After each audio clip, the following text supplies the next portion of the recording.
সম্মানিত দেশবাসী, আমি ক্যান্সার পেশেন্টের ডাক্তার এস এম সারোয়ার। বিশেষ করে আপনাদের সবার সুপরিচিত ব্যক্তি, সাবেক প্রধানমন্ত্রীর পিএস বদরুদ্দোজা নিজাম, মিরপুর 10-এ তার বাড়ি। তিনি ক্যান্সারে আক্রান্ত হন এবং কিডনি রোগে এবং ক্যান্সার রোগে, দুইটি রোগে আক্রান্ত হওয়ার পরে বাংলাদেশ চিকিৎসা করেন, ইন্ডিয়াতে চিকিৎসা করেন এবং আমেরিকা চিকিৎসা করেন। বাংলাদেশের কয়েকটা কান্ট্রিতে চিকিৎসা করার পর ডাক্তাররা বলে দেন আপনার কোনো চিকিৎসা নেই, আপনি আর সুস্থ হওয়া সম্ভব নয়। তারপর তিনি আমার চিকিৎসা নেওয়ার জন্য আমার চেম্বারে আসেন। আল্লাহর রসের সহমতে সেই বদরুদ্দোজা নিজাম সাহেব আজ থেকে আরো 15 বছর আগে সুস্থ হয়েছেন, আজও সুস্থ আছেন। আপনারা দোয়া করবেন উনি যেন মৃত্যুর আগ পর্যন্ত সুন্দরভাবে সুস্থ থাকেন। বিশেষ করে ক্যান্সার, কিডনি, তেলাসমিয়া, এইডস রোগ মরণ ভীতি নয়। যেমনি ভাবে আমরা এক সময় বলেছি যক্ষা হলে রক্ষা নেই, টাইফয়েড হলে কোনো না কোনো অঙ্গ চলে যাবে, বসন্ত হলে সমস্ত শরীর পচে যাবে, ডায়রিয়া হলে গ্রামের পর গ্রাম মানুষ মারা যাবে, সেগুলির যেমন ভিত্তি নেই, আমরা বলে থাকি ক্যান্সার, কিডনি, তেলাসমিয়া, এইডস রোগের ভিত্তি নেই, সম্পূর্ণরূপে সুস্থ হয়। বিশেষ করে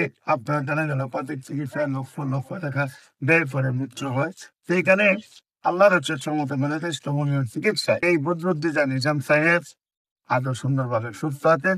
সবাই দোয়া করবেন মৃত্যুর আগ পর্যন্ত যেন উনি সুন্দরভাবে সুস্থ থাকেন।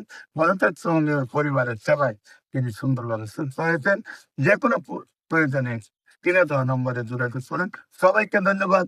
আসসালামু আলাইকুম ওয়া রাহমাতুল্লাহি ওয়া বারাকাতুহু।